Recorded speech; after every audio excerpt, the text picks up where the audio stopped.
Every time I watch a Zack Snyder film, I feel conflicted.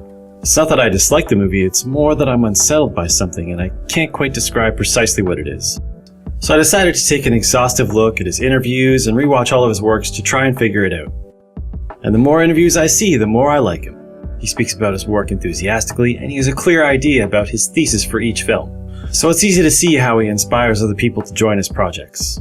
As I rewatched his films more closely, I was quickly impressed by his framing choices.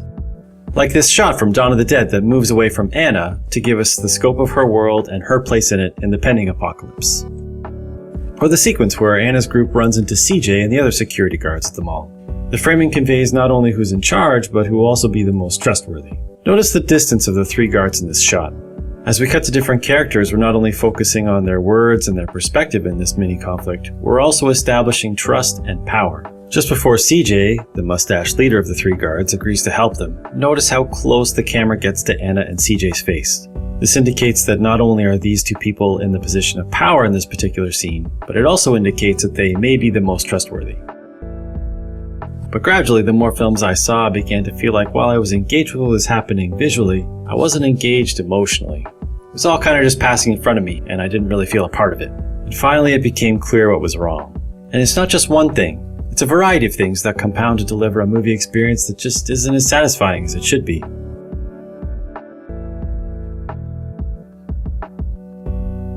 Snyder frequently references a magazine he read as a kid called Heavy Metal. Heavy Metal magazine started in the late 70s. Each issue features a series of somewhat pulp fiction-inspired science fiction and fantasy stories that frequently include violence, nudity, and sexual content. As a kid, Snyder said he was able to get these because his mother just didn't know what was in them. And Snyder said reading Heavy Metal magazine turned him off other comics because they didn't feature any violence or death. The thing to note about Heavy Metal here is that it's not a solid example of storytelling, character, or dialogue. When Snyder references Heavy Metal as an influence, I assume he means aesthetically, and I'm sure his skills as a writer and storyteller have far surpassed his 10-year-old self. But since Snyder keeps mentioning Heavy Metal, I think it's fair to say that some of his preferences or maybe his sensibilities lie there. This is the kind of stuff he likes, stuff he's okay with, stuff he might be drawn to. And I think this preference is something that's fair to consider as we look at his work.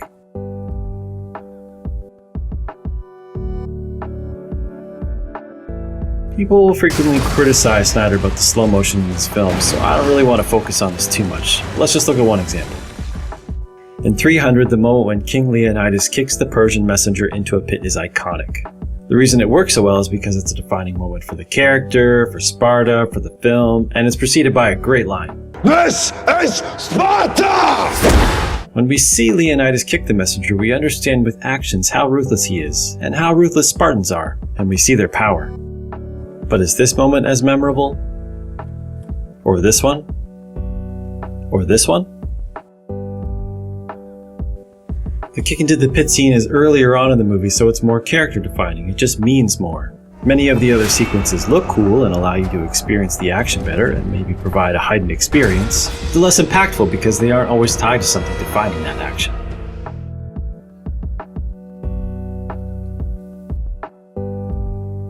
It's difficult to relate to characters in Snyder's films. An audience needs a human moment with a character so that we feel something for them. Very often these types of scenes involve some kind of dialogue, but they don't have to. A character can talk about their past or their parents or their siblings because we all generally have those and have strong feelings towards them, which reveals something about who they are and how they fit in the world. Here's a great example from Game of Thrones Season 4. In this sequence, we're hearing about the first time that Oberyn met Tyrion. Now, Tyrion doesn't remember the meeting because he was just a baby, but Oberyn describes exactly what he heard about Tyrion on the way over from Dorne. The whole way from Dorne, all anyone talked about was the monster that had been born to Tywin Lannister. A head twice the size of his body, a tail between his legs, claws, one red eye. The privates of both a girl and a boy. That would have made things so much easier. When we met your sister, she promised she would show you to us. Every day we would ask, every day she would say, soon. Then she and your brother took us to your nursery and she unveiled the freak. Your head was a bit large, your arms and legs were a bit small, but no claw. No red eye, no tail between your legs, just a tiny pink cock. We didn't try to hide our disappointment. That's not a monster, I told Cersei. That's just a baby. And she said he killed my mother. And she pinched your little cock so hard I thought she might pull it off until your brother made her stop. It doesn't matter, she told us. Everyone says he will die soon. I hope they are right. He should not have lived this long. The reason this scene works so well is because we're looking at Tyrion's face while he hears a story that he never knew about. And we're getting to hear with him firsthand how horrific his childhood was, and how much the people who were supposed to care about him most hated him. The camera holds on his face so we can see how he feels about it. Now looking at Snyder's work, at least where he's listed as one of the writers, there aren't really any solid examples of relatable characterization like this. I think it's a bit unfair to look at 300 because Snyder is really just trying to make a faithful reproduction of the graphic novel. But briefly, King Leonidas isn't really a guy we relate to. He's extreme. But tonight, we dine in hell! Now let's look at Sucker Punch. In Sucker Punch, there are a couple moments where we're given to identify with the girls, like when Rocket is talking to Baby Doll about her family. You got family? No. I ran away from mine. I thought I was pretty smart at the time, but Sweet Pea followed. Which is crazy because she never even had a real problem with Mom and Dad. She just cares about you a lot. Now let's look at a scene that should extend that characterization. In this mirror scene, Rocket is trying to get her sister Sweet Pea to listen to Baby Doll's plan. Sweet Pea doesn't want to take any risks. She tells Rocket that she's the one that's kept them safe in the past. So Rocket uses this information about keeping her safe and tries to flip it on Sweet Pea by telling her about the time when Baby Doll saved her from the cook. Ideally, we should have a human moment here so we can identify with Sweet Pea and with Rocket and with Baby Doll. All we get though is this kind of look like, damn, you did save my sister, maybe you cool. This isn't quite as powerful as the Game of Thrones scene, is it? Simply less there. Less from the script, less for the actors to work with. The panning shot allows us to get the other characters' reactions in the frame, which heightens the emotion a bit, but I feel like the scene is more constructed to serve the idea that the entire film is Sweet Pea's fantasy, because when the camera spins around to what should be the back of the mirror, we begin to circle around the girls and are facing the front of the mirror again. While this is a really cool sequence, its focus isn't to service the emotion of the scene. In order to tether us to a story about multi-layered and false realities like Sucker Punch, we need strong, clear emotion. If we're going to follow these characters and care about what happens to them, it helps to have these human moments there.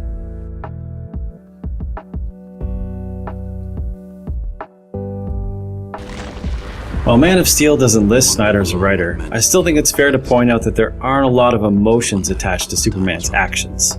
Mostly his actions have a logical connection. When Superman heads back to Earth to attack Zod and his crew, there's this sequence where Jor-El tells him that he can save Lois and he can save the rest of humanity. And that's it. The reason Superman is attacking Zod and the rest of the army is to save Lois and save Earth. And that makes sense, I get it. But what's the emotional resonance to that action so I'm invested in what he's doing so I feel it myself? There isn't really one. Similarly, and although Snyder didn't direct it, he's credited as a writer for the screenplay. Look at 300 Rise of an Empire. What is our emotional connection to Themistocles? Xerxes and his massive army are coming to destroy and conquer Greece, and Xerxes is a bad guy, sure. But where is the sequence that invests me in Themistocles emotionally? It's the same thing with Man of Steel. Bad guys are bringing this conflict and the heroes must protect their homes. Or consider the end of the conflict in Batman vs. Superman. Batman decides not to kill Superman because Superman says, Martha! Then we get this flashback sequence to the death of Bruce's parents reminding us that his mother's name is Martha too. But looking at the gravestone of Martha Wayne doesn't have the same emotional impact as a scene that shows us why Bruce loves his mother. Meanwhile, what is the scene that shows us the emotional connection between Superman and his mother? All we get is this scene where she tells him that he can choose to be a hero or not choose to be a hero. And this scene lacks emotional weight. Here's what Snyder had to say about the emotional weight of the Martha reveal. You know, we spend so much time with the Martha-Clark relationship that I think it kind of pays off there, because we've lived on with Clark's relationship with his mother, so that moment is like, wow, that's ringing for me, and I feel it. The strongest emotional sequence between Clark and his mother is in Man of Steel when she's helping him control his powers, and that scene was way too long ago to carry over the emotional weight we need. Here's a look at a sequence that expertly works emotion into a character's action from Django Unchained. Notice how in one sequence we go from investigation to memory to bad guys doing bad things to showing how our character feels about those bad things to revenge. Pay attention to how the sequence is filmed. Watch the way the camera follows Django. As he gets closer to his mark, we get to see his footsteps racing along with the music. Then we get a hero shot that slowly moves into a slightly low angle, making Django look powerful. The trees swaying in the background add additional movement, making the scene feel bigger. This setup really builds a foundation for why Django kills one brittle brother and whips little Raj, and makes us feel so much empathy for Django that we are wholeheartedly invested in his revenge. Now logically, you could just have Django kill the Brittle brothers because they are bad men that did bad things, but the fact that we were given reason to emotionally invest in Django's actions is what makes the scene so much more engaging.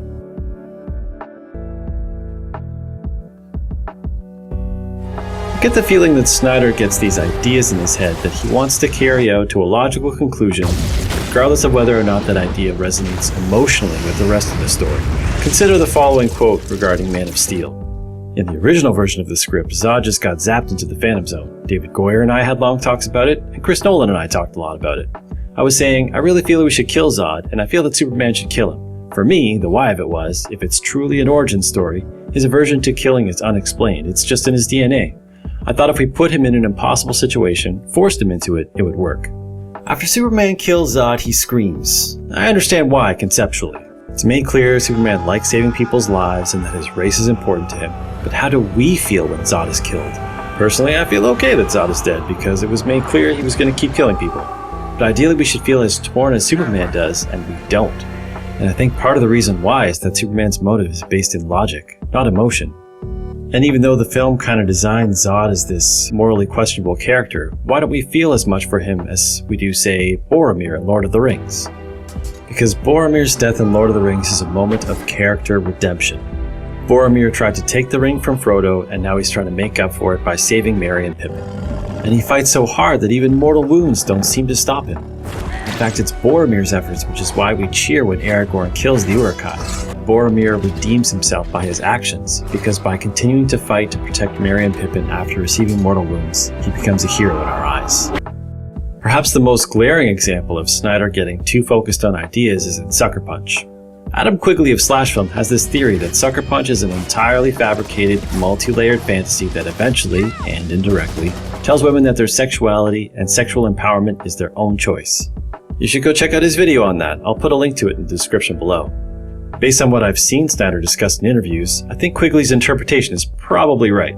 And if it is, while I admire the ambition of Sucker Punch, if the film is so misunderstood, we're left with this complicated idea that we're struggling to comprehend while feeling very little for the world or the characters in it.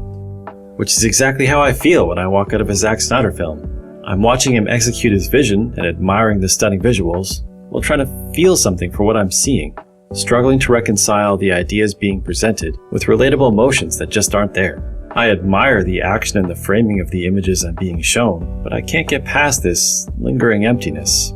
Because I'm watching the work of a man who, in his childhood, thought the idea of showing nudity, sex, and violence were so cool that it didn't matter if any of those ideas or images came at a cost.